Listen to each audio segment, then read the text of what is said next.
Hello everyone, welcome to my YouTube channel Bong Walking Moms Live. তো আশা করি তোমরা সবাই ভালো আছো। অনেক দিন পর তোমাদের সাথে আমি আবার কথা বলছি। আমার শরীরটা খুব একটা এখন ভালো নেই, হঠাৎ করে একটু ঠান্ডা লেগে গিয়ে সর্দি কাশি হচ্ছে। তো একটা ভিডিও করার প্ল্যান ছিল অনেক দিন ধরেই, কিন্তু আমি সময় পাচ্ছিলাম না। তো আজকে সেই ভিডিওটা আমি করতে চলেছি। সেটা হচ্ছে অ্যাডামাস ইন্টারন্যাশনাল স্কুলের রিভিউ। মানে কিভাবে অ্যাডমিশন করাতে হয় বা অ্যাডমিশনে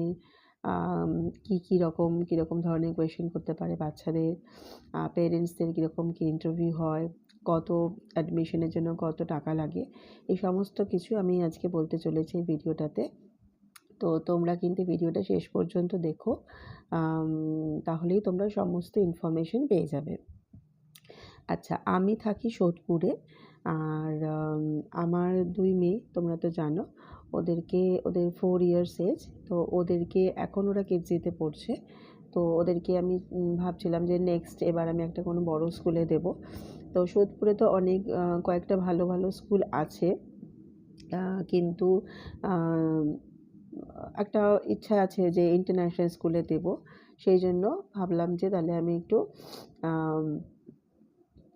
অ্যাডামাস ইন্টারন্যাশনাল স্কুল, যেটা হচ্ছে বেলঘড়িয়াতে আছে। তো এটা হচ্ছে ঠিক কামারহাটি পৌরসভা, যতটা আমার মনে হচ্ছে কামারহাটি পৌরসভার ঠিক পিছনেই আছে অ্যাডামাস ইন্টারন্যাশনাল স্কুল। তো স্কুলটাতে ভর্তি হওয়ার আগে আমি কিন্তু আরও কয়েকজনের সাথে কথা বলেছিলাম, অন্যান্য স্কুলের ফিডব্যাকগুলো নিয়েছিলাম, আর তার সাথে অ্যাডামাসের স্কুলেরও ফিডব্যাক নিয়েছি। নেওয়ার পর যেটা আমি বুঝতে পারলাম যে ইংলিশ মিডিয়াম যদি কোনো স্কুলে পড়ে, এখানে কিছু স্কুল আছে ভালো, যাদের রেজাল্ট খুব ভালো হয়। কিন্তু বাবা মারা যদি কোনো বাচ্চাদেরকে ইংলিশ মিডিয়ামে পড়াচ্ছে, তাহলে বেসিক যে রিকোয়ারমেন্ট থাকে, যে ডিমান্ড থাকে, যে আমার বাচ্চারা ভালো করে যেন ইংলিশ বলতে পারে। কিন্তু কোনো ইংলিশ মিডিয়ামে আমি সেটা বুঝতে পারলাম, বা যেহেতু আমি একটা আইটি প্রফেশনে আছি, আমি অনেক ইন্টারভিউ নিই, তখন আমি বুঝতে পারি যদিও অনেকেই ইংলিশ মিডিয়াম স্কুলে পড়ে, কিন্তু তাদের কিন্তু ইংলিশের ফ্লুয়েন্সি অতটা ভালো থাকে না। তো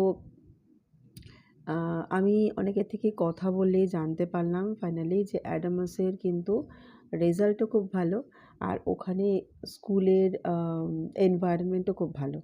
তো সেই জন্যই আমি ভাবলাম তাহলে অ্যাডামাসে ট্রাই করা যেতে পারে, কারণ অ্যাডামাসটা খুব বেশি দূরে নয় আমাদের সোদপুর থেকে, জাস্ট 2 স্টপেজ অ্যাডামাস। কিন্তু এর আগে আমি অন্য স্কুল ভেবেছিলাম, সেগুলো কিন্তু একটু দূরে হয়ে যেত, আমার বাচ্চাদের জন্য একটু প্রবলেম হতো, কারণ আমার বাচ্চারা খুব একটা একটু সুখী, তো ওরা খুব বেশি ট্রাভেল করতে পারবে না। তো তাই জন্য ওর পাপাও রাজি হলো না অন্য দূরের স্কুলে খুব একটা। তো তাই জন্য আমরা ভাবলাম যে অ্যাডামাস ইন্টারন্যাশনাল স্কুলে আমি ওদেরকে ট্রাই করব। তো কী করেছি সেটা এবার বলছি। প্রথমে আমি অ্যাডভান্স গুগল থেকে নাম্বার নিলাম, নিয়ে আমি স্কুলে ফোন করলাম। আমি জাস্ট এনকোয়ারি করছিলাম যে কি আছে, কোন ক্লাসে ওরা ভর্তি হতে পারবে, তারপরে ওদের এজ অনুযায়ী, তারপর আর কি আছে ওখানে, মানে স্কুলের আর যা জিনিস আছে সেগুলো জিজ্ঞেস করলাম। আর ফিস জিজ্ঞেস করলাম। তারপর জিজ্ঞেস করেছিলাম যে যেহেতু এটা ইন্টারন্যাশনাল স্কুল, এখানে যে কোনো ইন্টারন্যাশনাল স্কুলে হয়তো তোমরা জানো কি জানো না আমি জানি না, ইন্টারন্যাশনাল স্কুলে একটা ফরেন ল্যাঙ্গুয়েজও শেখানো হয়। সেটা হতে পারে স্প্যানিশ, জার্মানি, ফ্রেঞ্চ, সেটা যে কোনো একটা ল্যাঙ্গুয়েজ শেখাবে। তো সেই সব ব্যাপারে আমি খোঁজখবর নিচ্ছিলাম।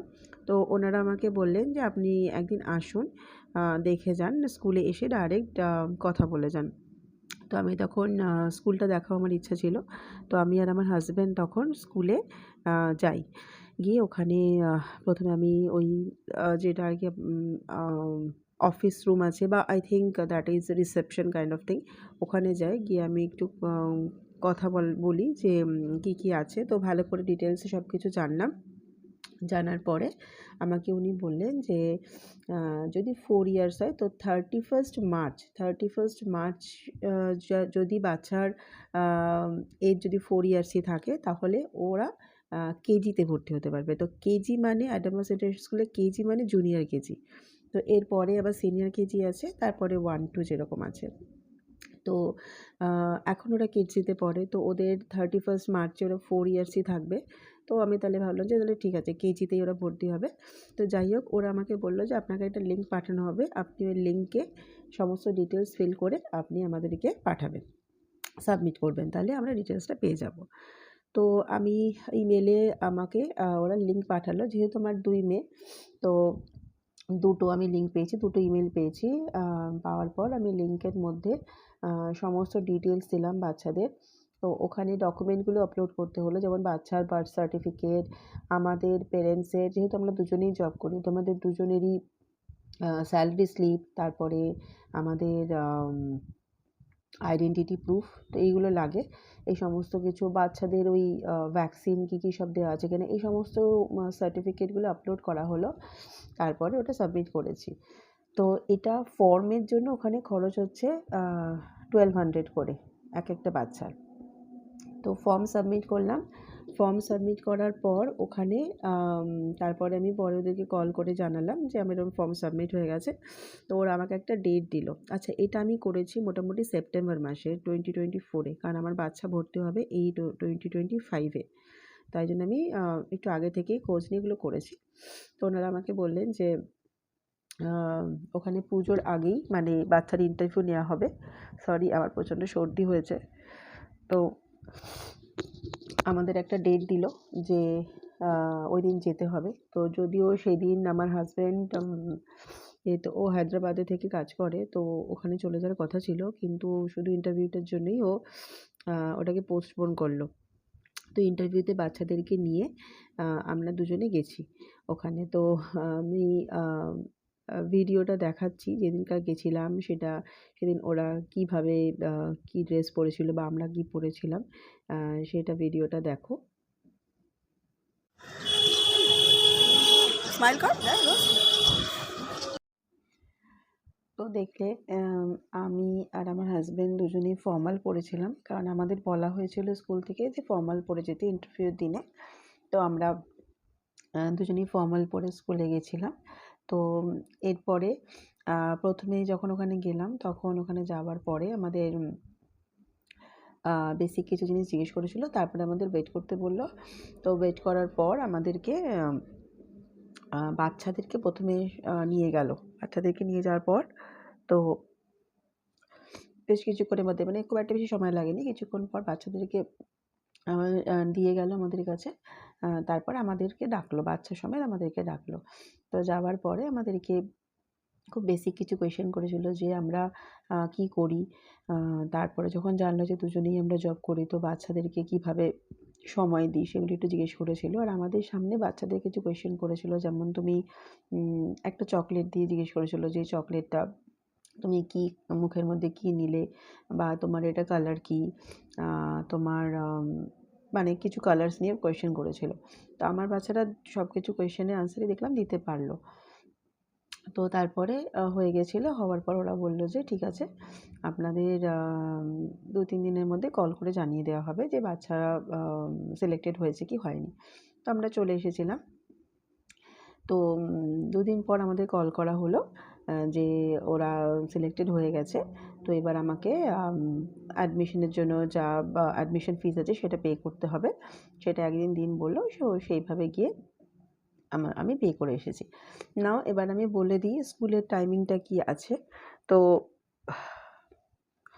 সরি। তো স্কুলের টাইম হচ্ছে ওখানে 1 এর আগে পর্যন্ত, মানে নার্সারি, কেজি, সিনিয়র কেজি, এগুলোতে স্কুলের ক্লাস টাইম হচ্ছে সকাল 8টা থেকে 11:30। ঠিক আছে? এবার আরেকটা ব্যাপার আছে, এখানে কিন্তু 2 রকম আছে, মানে একটা হচ্ছে ডে স্কুল আর একটা হচ্ছে ডে বোর্ডিং। তো ডে স্কুল আর ডে বোর্ডিংয়ের টাইমটা আলাদা। ডে বোর্ডিংয়ের টাইমটা একটু বেশি হয়। কেন কি ওখানে ডে বোর্ডিংয়ে যেটুকু আমি শুনলাম যে ওখানে ডান্স, মিউজিক অনেক কিছু শেখানো হয়। তারপর ওখানে ফুড প্রোভাইড করা হয় স্কুল থেকে। তারপর ডে বোর্ডিংয়ের ক্ষেত্রে ট্রান্সপোর্টটা ম্যান্ডেটরি। তো বাচ্চাদের ফুড, আমার বাচ্চাদের খাওয়ার ব্যাপারে অনেক প্রবলেম আছে, তো ওদেরকে সব কিছু ওরা খায় না। তাই জন্য আমি চাইনি যে স্কুলের থেকে মানে জেনারেল যে খাবারটা দেওয়া হবে সব বাচ্চাদের সেরম হিসেবে ওরা খাক। তাই জন্য আমি ডে বোর্ডিংটা আর টাইমটাও বেশি একটু ডে বোর্ডিংয়ে, তাই জন্য আমি ডে স্কুলটা নিয়েছিলাম। তো আমি ডে স্কুলটাই বলছি। ডে স্কুলের টাইম মোটামুটি সকাল ৮টা থেকে 11:30 পর্যন্ত। সেটা হচ্ছে নার্সারি, কেজি আর সিনিয়র কেজি।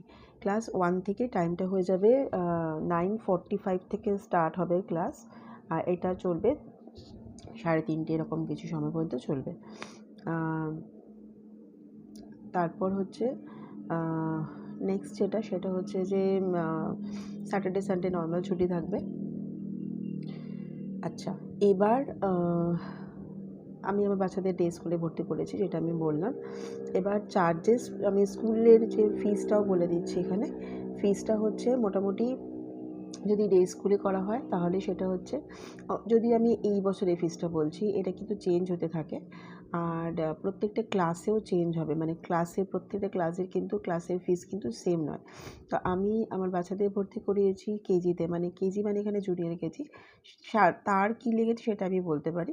সেটা মোটামুটি অ্যাডমিশন ফিস লেগেছে এক একটা বাচ্চার জন্য মোটামুটি 1 লাখ মতো লেগেছে। আর মান্থলি ফিস এখানে হচ্ছে 5700। সেটা এই বছরে, এটা হয়তো নেক্সট ইয়ারে চেঞ্জ হতে পারে বা আগেও হয়তো অন্যরকম ছিল। আর প্রত্যেকটা ক্লাসেও আলাদা রকম আছে। তো আমি তো বললাম কোন ক্লাসের জন্য এটা। তো এবার ওখানে ইন্টারভিউটা কীরকম হয়েছিল আমি বলে দিই। মোটামুটি আমি যখন পরে জানতে পারলাম, বাচ্চাদের জিজ্ঞেস করলাম তোমাদেরকে কী জিজ্ঞেস করেছিল, ওদের থেকে যেটুকু জানতে পারলাম, ওদেরকে ওখানে নিয়ে গেল। প্রথমে নিয়ে গেছিলো যখন, তখন ওদেরকে কালার করতে দিয়েছিল আর কিছু ABCD 1 2 এরকম কিছু করতে দিয়েছিল। তো ওরা সেটা করতে পেরেছিল। আর আরেকটা কথা বলে রাখি যে এখানে কিন্তু অনেকেই পেরেন্টসরা একটু মানে ওয়ারিড থাকে যে ওখানে গিয়ে ইংলিশে কথা বলতে হবে, কীভাবে কী কথা বলবো, কীভাবে ব্যাপারটা আমি হ্যান্ডেল করবো, এরকম হয়তো ভাবতে পারে। তো তোমরা এরকম, এটা বাচ্চাদেরকে তোমরা ইংলিশ মিডিয়াম পড়াচ্ছ মানে এটা নয় যে পেরেন্টসকেও ইংলিশ ভালো জানতে হবে। তো তোমরা যদি ইংলিশ নাও জেনে থাকো, তোমরা নর্মাল বাংলাতেই ভালো করে বলতে পারো কথা, তাতে খুব একটা প্রবলেম হয় বলে আমার মনে হয় না। যদিও আমরা গিয়ে ইংলিশে বলেছিলাম কথা, কিন্তু যারা ইংলিশ জানে না তারা বাংলাতেও কথা বলতে পারে। তো আলটিমেট এটা তো তোমাদের পরীক্ষা না, তোমাদের থেকে জাস্ট জানতে চাইবে যে তোমরা বাচ্চাকে কীভাবে টেক কেয়ার করছো, কিন্তু তোমরা কতই ভালো ইংলিশ বলছো সেটার পরীক্ষা কখনোই নয় এটা। কিন্তু বাচ্চাদের এডুকেশন কতটা ভালোভাবে তোমরা বাচ্চাদেরকে দেখছো, বা তোমরা স্কুল থেকে কী এক্সপেক্ট করছো, তো সেইগুলো ওরা জানতে চাইবে। তো সেইটা তুমি বলতে পারো, সেটা তুমি বাংলা বা ইংলিশ বা হিন্দি যে কোনো ল্যাঙ্গুয়েজেই বলতে পারো, এটা নিয়ে কোনো প্রবলেম হবে না। তো এই ছিল ওখানের মোটামুটি ডিটেল। এবার ওখান থেকে ইন্টারভিউ হয়ে যাওয়ার পর আমার বাচ্চারা বেরিয়ে সামনে একটা, মানে জাস্ট স্কুলে যখন ঢুকছি তখন একটা মাঠ, তো সেই মাঠের মধ্যে কিছু মানে ওখানে বাচ্চাদের পার্ক মতো আছে ছোটোখাটো, আর ভেতরেও বড় পার্ক আছে। তো ওখানে গিয়ে বাচ্চারা খেলাধুলো করছিল, তো সেই ভিডিওটা দেখো। একটু খেলাধুলো করার পর আমরা ওখান থেকে স্কুল থেকে বেরিয়ে এসেছিলাম। তো এই ছিল মাঠটা, যেখানে একদম স্কুলের সামনে। আর যেটা দেখতে পাচ্ছ একটা লাইট পিঙ্ক কালার বা পিচ কালার বলবো, এই স্কুলের বিল্ডিং। তো এই সামনে পার্কটাতে খেলছিল, এখানে সিস ছিল, স্লাইড ছিল। তো সেখানে যে আমার 2 মেয়ে, ওরা দুজনে মিলে এখানে সিসতে বসে খেলছে। আর স্লাইড ছিল, আর কিছু অন্য কিছু বাচ্চাও ছিল, আরও কিছু বাচ্চাও ছিল। এই যে সামনে বিল্ডিংটা দেখতে পাচ্ছ এখানে, আর এদিকেও একটা বিল্ডিং আছে। এইখানেই আমাদের মানে আমরা জাস্ট ইনকোয়ারি করতে গিয়েছিলাম যে স্কুলের বাস এখানে অ্যাভেলেবেল আছে। তো এই যে স্লাইড আছে, এখানে স্লাইডে ওরা খেলছে, তো খুব মজা পাচ্ছে এখানে।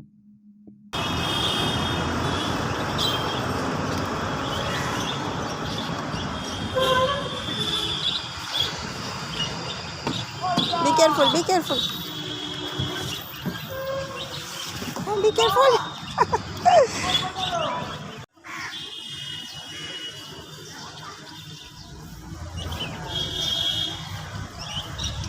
তো যদি তোমাদের আমার এই ভিডিওটা ভালো লেগে থাকে তাহলে লাইক করো, কমেন্ট করো আর সাবস্ক্রাইব করে দিও। Thanks for watching.